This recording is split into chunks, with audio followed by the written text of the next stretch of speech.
दोस्तों स्वागत है आपका हमारे चैनल वीके करंट अफेयर्स में। तो दोस्तों आज हम डिस्कस करने वाले हैं 12 अक्टूबर के महत्वपूर्ण करंट अफेयर्स को। तो चलिए वीडियो को शुरू करते हैं दोस्तों हमारा आज का पहला क्वेश्चन है, अलेक्जेंडर वान डेर बेलेन को किस देश के राष्ट्रपति के रूप में फिर से चुना गया है? तो इनको कहाँ का राष्ट्रपति फिर से चुना गया? ये चुना गया है ऑस्ट्रिया का। ठीक है, ऑप्शन नंबर सी इसका दोस्तों बिल्कुल सही जवाब हो जाएगा। ये आप देख सकते हैं इमेज में। तो अलेक्जेंडर वान डेर बेलेन को ऑस्ट्रिया के राष्ट्रपति के रूप में एक बार फिर से चुन लिया गया है। अब बात हुई है ऑस्ट्रिया की। ऑस्ट्रिया की कैपिटल क्या है? ऑस्ट्रिया की कैपिटल है वियना। वियना। करेंसी क्या चलती है यहाँ पे? करेंसी चलती है यूरो चलती है करेंसी यहाँ पे।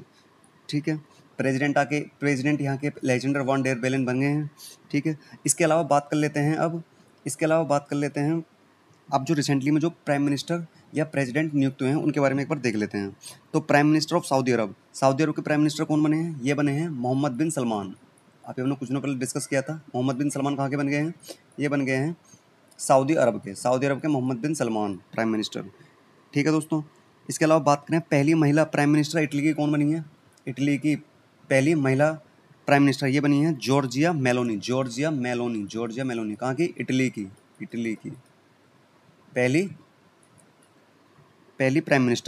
पहली महिला प्राइम मिनिस्टर। ठीक है दोस्तों, इसके अलावा बात करें अंगोला के प्रेसिडेंट कौन बने हैं? अंगोला के प्रेसिडेंट कौन बने हैं?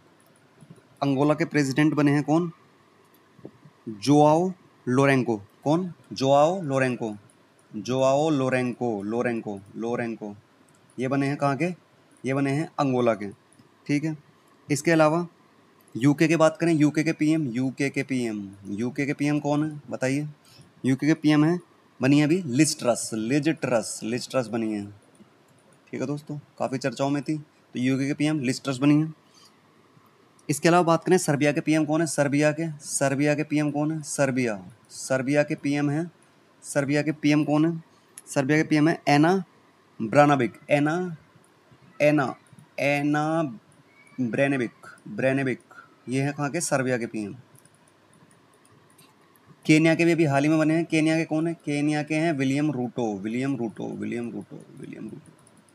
और दोस्तों अभी हमने डिस्कस किया था अभी हाल फिलहाल में बर्किना फासो के प्रेसिडेंट कौन बन गए हैं? तो यहाँ के बन गए हैं कैप्टन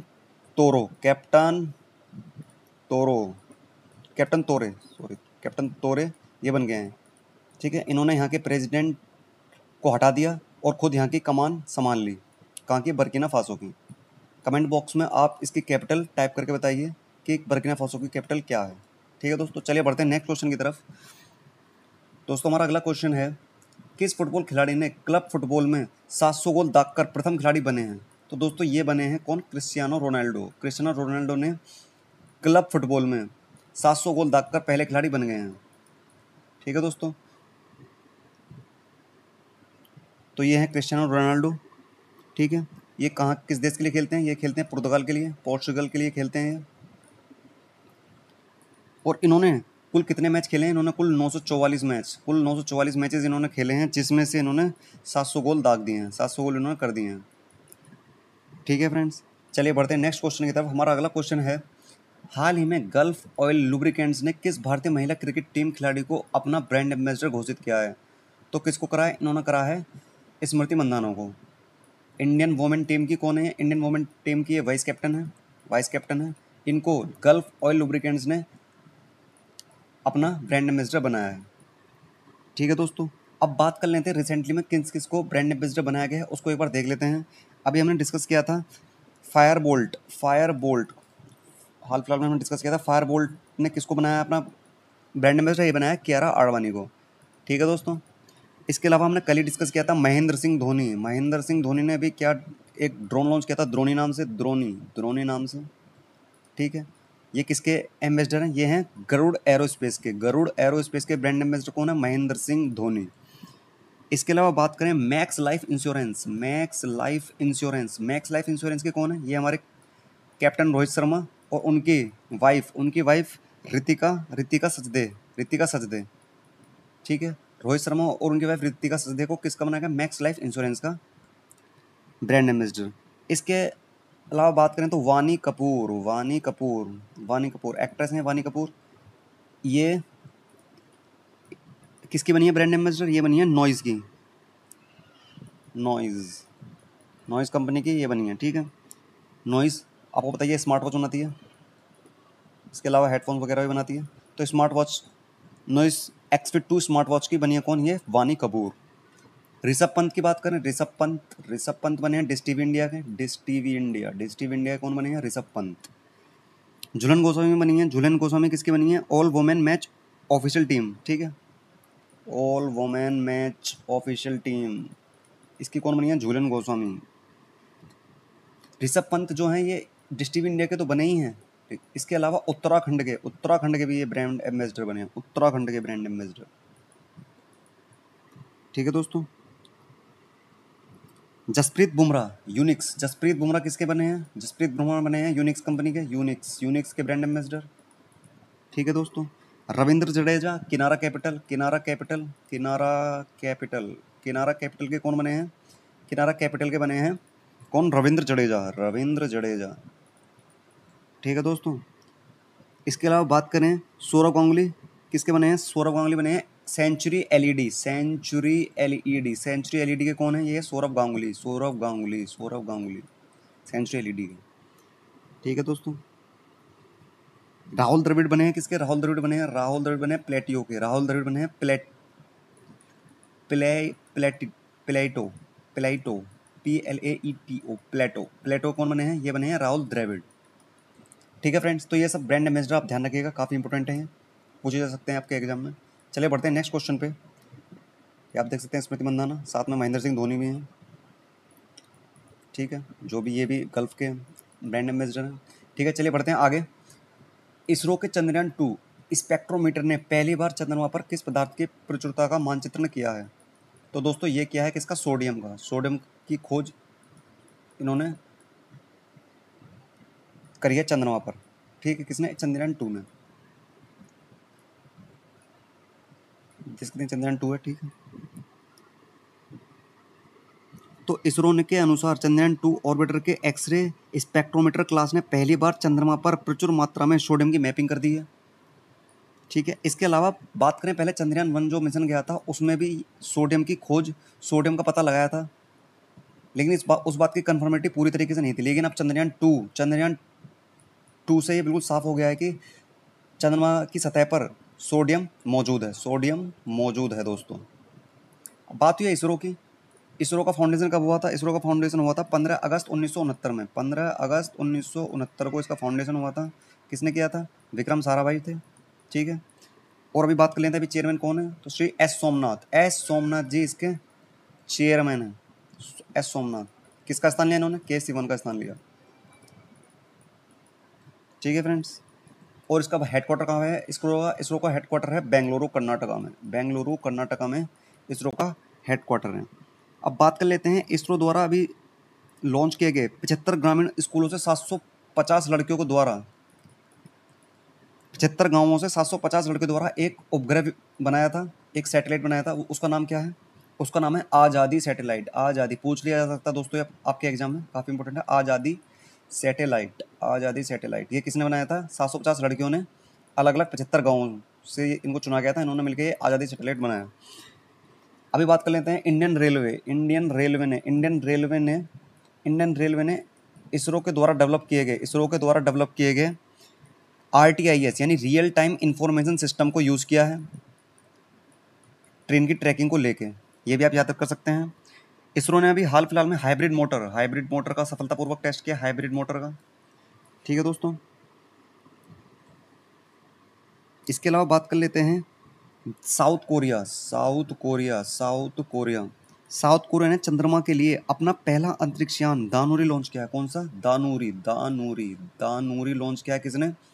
ये क्या है? साउथ कोरिया ने, ठीक है दोस्तों। तो दोस्तों ये सब बातें आपको इस क्वेश्चन में ध्यान रखनी है। चलिए बढ़ते हैं नेक्स्ट क्वेश्चन की तरफ। हमारा अगला क्वेश्चन है, हाल ही में भारत और किस देश ने न्यू एनर्जी टास्क फोर्स की घोषणा की है? तो ये किसने की है? भारत और अमेरिका ने। ऑप्शन नंबर सी इसका सही जवाब हो जाएगा फ्रेंड्स। तो इंडिया और यूएस ने न्यू एनर्जी टास्क फोर्स की घोषणा कर दी है, ठीक है फ्रेंड्स। इसमें क्या हुआ? केंद्रीय पेट्रोलियम और प्राकृतिक गैस मंत्री कौन है? हमें हरदीप सिंह पुरी जी हैं, ठीक है। और अमेरिका के ऊर्जा सचिव जेनिफर ग्रानहोम, कौन? जेनिफर ग्रैनहोम, ये वहाँ के ऊर्जा सचिव हैं। इनके बीच द्विपक्षीय बैठक हुई, जिसके बाद इस टास्क फोर्स की घोषणा की गई। यह टास्क फोर्स एनर्जी सेक्टर में भारत अमेरिका की साझेदारी को और मजबूत करेगी। तो दोस्तों ये आप याद रखिएगा, अभी हाल फिलहाल में भारत और अमेरिका के बीच न्यू एनर्जी टास्क फोर्स की घोषणा हो गई है। आपको पता है इंडिया और अमेरिका के बीच कौन सी एक्सरसाइज होती है? वज्र प्रहार होती है। वज्र प्रहार, वज्र प्रहार, ठीक है। इसका कहाँ भी आयोजन हुआ था? इसका हुआ था हिमाचल प्रदेश में, ठीक है फ्रेंड्स। इसके अलावा बात करें, अभी भारत और ब्रिटेन ने 26 देशों के लिए सफलतापूर्वक साइबर सुरक्षा अभ्यास का संचालन किया है, ये भी आप ध्यान रख सकते हैं, ठीक है दोस्तों। चलिए बढ़ते हैं नेक्स्ट क्वेश्चन की तरफ। हमारा अगला क्वेश्चन है, ग्वाटेमाला के राष्ट्रपति एलेन जाद्रो जियामेटाई ने किस नाम के उष्णकटिबंधीय तूफान से हुई क्षति के मद्देनजर इसे हाल ही में राष्ट्रीय आपदा घोषित कर दिया है? तो कौन सा चक्रवात है जिसको ये भी राष्ट्रीय आपदा घोषित कर दिया? यह है जूलिया, जूलिया चक्रवात। ये तूफान अभी वहाँ आया हुआ है ग्वाटेमाला में, ठीक है। तो इसको राष्ट्रीय आपदा घोषित कर दिया है, ठीक है। उन्होंने ये बोला है कि 48 से 72 घंटों में इसकी बढ़ोतरी होने की प्रबल आशंका है। और उन्होंने जो नदियों के पास रहने वाले जो लोग हैं उनको वहाँ से सुरक्षित जगहों पर जाने की सलाह दे दी है। बात हुई है ग्वाटेमाला की। ग्वाटेमाला की कैपिटल है इसी के नाम से, ग्वाटेमाला सिटी है। करेंसी यहाँ चलती है क्वित्जल, ग्वाटेमेलियन क्वित्जल, क्वित्जल, ठीक है। ये यहाँ चलती है करेंसी। कॉन्टिनेंट कौन से में आता है? ये आता है नॉर्थ अमेरिका में। कॉन्टिनेंट की बात करें तो नॉर्थ अमेरिका में आता है ग्वाटेमाला, ये ग्वाटेमाला, ठीक है। और ये जो जूलियन नाम का ये जो तूफान आया है, इसकी यदि मैक्सिमम स्पीड पूछें तो इसकी मैक्सिमम स्पीड कितनी है? 140 kilometre per hour, 140 kilometre per hour, 140 kilometre per hour, ठीक है दोस्तों। इसके अलावा भी हाल फिलहाल में मे में साइक्लोन, ये भी चर्चाओं में है। मे साइक्लोन ये कहाँ पे आया हुआ है? ये आया हुआ है फिलीपींस में, ठीक है दोस्तों। मे साइक्लोन फिलीपींस में आया हुआ है। इसके अलावा दोस्तों बात करें तो अभी इंडिया में साइक्लोन आसानी, ये मई में आया था वैसे। साइक्लोन जो है ये आसानी, जिसका नाम श्रीलंका ने दिया था, आसानी, ये आया हुआ था, ठीक है। ये कहाँ डेवलप हुआ था? ये स्टार्ट हुआ था अंडमान सी से। और इसने जो क्षति पहुँचाई थी वो कहाँ पहुँचाई थी? इसने पहुँचाई थी वेस्ट बंगाल, आंध्र प्रदेश और उड़ीसा राज्य में। और इसकी स्पीड कितनी थी साइक्लोन आसानी की स्पीड भी 140 किलोमीटर पर आवर की स्पीड थी, ठीक है। इतने की स्पीड थी इसकी भी, ठीक है दोस्तों। चलिए बढ़ते हैं नेक्स्ट क्वेश्चन की तरफ। हमारा अगला क्वेश्चन है, भारतीय भारोत्तोलक हर्षदा गरुड़ ने एशियाई भारोत्तोलन चैंपियनशिप 2022 में महिलाओं के 45 किलोग्राम वर्ग में कांस्य पदक जीता। एशियाई भारोत्तोलन चैंपियनशिप 2022 कहाँ पर आयोजित की जा रही है? आपसे ये भी पूछा जा सकता है कि जो ये एशियाई भारोत्तोलन चैंपियनशिप 2022 है, इसमें किसने 45 किलोग्राम में कांस्य पदक जीता है? तो ये जीता है हर्षदा गरुड़ ने, ठीक है दोस्तों। तो ये आयोजित कहाँ की जा रही है? आयोजित की जा रही है बहरीन में। ऑप्शन नंबर ए इसका बिल्कुल सही जवाब हो जाएगा दोस्तों, ठीक है। बहरीन की कैपिटल क्या है? कैपिटल की बात कर लेते हैं तो इसकी कैपिटल है मनामा इसकी राजधानी है। वहीं बात करें करेंसी, यहाँ चलती है दिनार, बहरीनियन दिनार यहाँ पे करेंसी चलती है। और पीएम कौन है यहाँ पे? बहरीन में पीएम है सलमान बिन हमद अल खलीफा, ये यहाँ के कौन है? यहाँ के पीएम है, ठीक है दोस्तों। जो हर्षदा गरुड़,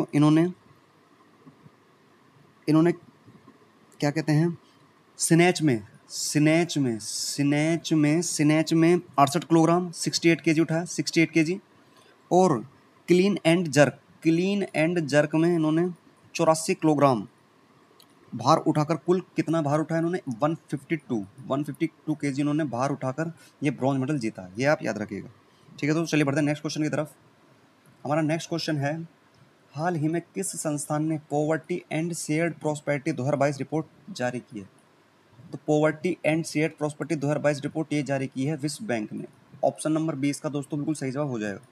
वर्ल्ड बैंक ने poverty and shared prosperity 2022 report जारी की है, ठीक है फ्रेंड्स।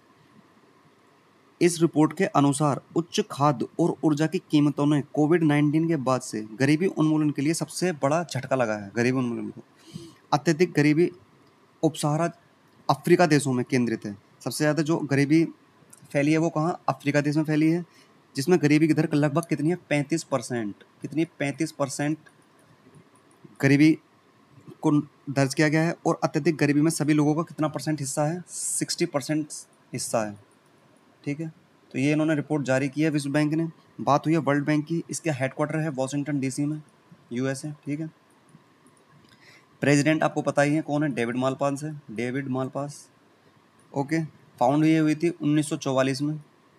और बात करें इसके मोटो की, वर्ल्ड बैंक के मोटो की बात करें तो उसका मोटो क्या है, इसका मोटो है working for a world free of poverty. Working for a world free of poverty, free of poverty, working for a world free of poverty, ये इसका मोटो है। ठीक है दोस्तों, बात करें इसके चीफ इकोनॉमिस्ट की, वर्ल्ड बैंक के चीफ इकोनॉमिस्ट भी पूछा जा सकता है। चीफ इकोनॉमिस्ट कौन है, वर्ल्ड बैंक के चीफ इकोनॉमिस्ट हैं इंद्रमीत गिल, इंद्रमीत गिल, ये चीफ इकोनॉमिस्ट के बने हैं। तो ये सब आपको उस क्वेश्चन में ध्यान रखना है। चलिए बढ़ते हैं नेक्स्ट क्वेश्चन की तरफ। हमारा अगला क्वेश्चन है विश्व गठिया दिवस यानी वर्ल्ड एर्थराइटिस डे किस दिन मनाया जाता है। तो दोस्तों ये आज के दिन 12 अक्टूबर को मनाया जाता है। और इसकी इस बार की थीम क्या रही, इसकी इस बार की थीम रही है it's in your hands take action, it's in your hands take action. बात करें 11 अक्टूबर की, तो 11 अक्टूबर को कौन सा दिवस मनाया गया, तो ये अंतर्राष्ट्रीय बालिका दिवस मनाया गया, इंटरनेशनल गर्ल चाइल्ड डे। और इसकी थीम क्या रही थी, हमने कल डिस्कस किया था, इसकी थीम रही थी our rights our future, our rights our rights our future, our future, ये इसकी थीम रही थी। 10 अक्टूबर को बात करें तो 10 अक्टूबर को क्या मनाया गया, ये विश्व मानसिक स्वास्थ्य दिवस मनाया गया यानी world mental health day, world mental health day मनाया गया। इसकी थीम क्या थी, make mental health and well being for all a global priority. क्या, make mental health and well being for all a global priority. 9 अक्टूबर की बात कर लेते हैं तो 9 अक्टूबर को वर्ल्ड पोस्ट डे मनाया गया, वर्ल्ड पोस्टल डे यानी विश्व डाक दिवस। इसकी थीम क्या रही थी दोस्तों, इसकी थीम रही थी post for planet, post for planet, post for planet इसकी थीम रही थी। तो ये सब बातें आपको ध्यान रखनी है। ठीक है दोस्तों, चलिए बढ़ते हैं नेक्स्ट क्वेश्चन की तरफ। एजुकेशन 4.0 इंडिया रिपोर्ट किस संस्थान द्वारा शुरू की गई है। तो दोस्तों ये शुरू की गई है विश्व आर्थिक मंच यानी world economic forum, world economic forum के द्वारा एजुकेशन 4.0 इंडिया रिपोर्ट जारी की गई है, ये आप देख सकते हैं दोस्तों। तो वर्ल्ड इकोनॉमिक फोरम ने एजुकेशन 4.0 इंडिया रिपोर्ट लॉन्च की, जिसमें बताया गया कि कैसे डिजिटल और अन्य प्रौद्योगिकियों को सीखने के अंतराल को दूर करने और शिक्षा को सभी के लिए अधिक सुलभ बनाने में कैसे मदद कर सकती है। तो ये रिपोर्ट किसने जारी की है, जारी की है इसने वर्ल्ड इकोनॉमिक फोरम ने, एजुकेशन 4.0। बात हुई है वर्ल्ड इकोनॉमिक फोरम की, इसका हेडक्वार्टर है कोलोgne स्विट्जरलैंड में। कहाँ है इसका, स्विट्जरलैंड में इसका हेडक्वार्टर है। चेयरपर्सन कौन है, चेयरपर्सन इसके ब्रांडे, कौन, बोर्जे ब्रांडे, बोर्जे ब्रांडे, ये इसके चेयरपर्सन है अभी हाल फिलहाल में, ब्रांडे, ये नए अपॉइंट हुए हैं। ठीक है, ये आप याद रखिएगा। और इसके फाउंडर कौन थे, इसके फाउंडर हैं Klaus Schwab, Klaus Schwab, Klaus Klaus Schwab, Schwab, ये इसके फाउंडर हैं। ये फाउंड कब हुआ था वर्ल्ड इकोनॉमिक फोरम, तो ये फाउंड हुआ था 1971 में। ठीक है दोस्तों, तो ये सब बातें आपको ध्यान रखनी है। चलिए बढ़ते हैं अपने जीके डोज की तरफ। तो दोस्तों हमारा जीके डोज आज नंबर 9 है, जल्दी से इसको देख लेते हैं एक बार। भारतीय राष्ट्रीय कांग्रेस के 1929 के ऐतिहासिक अधिवेशन की अध्यक्षता किसने की, ये करी गई थी जवाहरलाल नेहरू के द्वारा। और इसमें पूर्ण स्वतंत्रता पर जोर दिया गया था। ठीक है, सेंट्रल असेंबली में बम फेंकने में भगत सिंह का सहयोगी कौन था, तो ये बटुकेश्वर दत्त थे। मुस्लिम लीग ने पहली बार भारत के विभाजन की मांग कब की थी, तो ये सन 1940 में की थी। मुस्लिम लीग का गठन कब हुआ था, 1906 में हुआ था। कॉमनवेल्थ पत्रिका का प्रकाशन किसने किया, तो ये एनी बेसेंट ने किया। इनका एक न्यूज़पेपर और था, वो पूछा जाता है एग्जाम में, क्या था उसका नाम था new India, new India, new India, new India. ये न्यूज़पेपर किसका, ये किसका है, एनी बेसेंट का।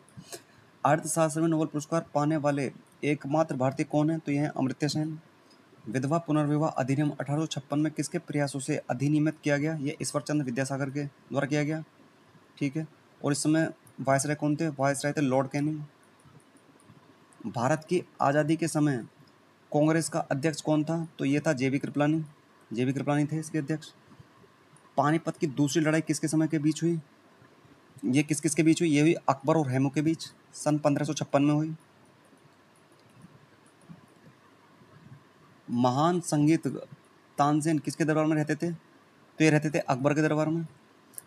कोलकाता में सर्वोच्च न्यायालय की स्थापना कब हुई थी? तो ये 1774 ईस्वी में हुई थी। ठीक है दोस्तों, ये हमारे जी के टॉस के क्वेश्चन थे। तो दोस्तों ये थी हमारी आज की वीडियो अगर पसंद आए तो प्लीज़ वीडियो को लाइक करना ना भूलें, अपने दोस्तों के साथ शेयर करना ना भूलें, और चैनल पर नए हैं तो चैनल को सब्सक्राइब भी कर लें, जिससे आपको हमारा डेली नोटिफिकेशन मिलता रहे। और दोस्तों कोई सुझाव हो तो हमें कमेंट बॉक्स में टाइप करके बताएं।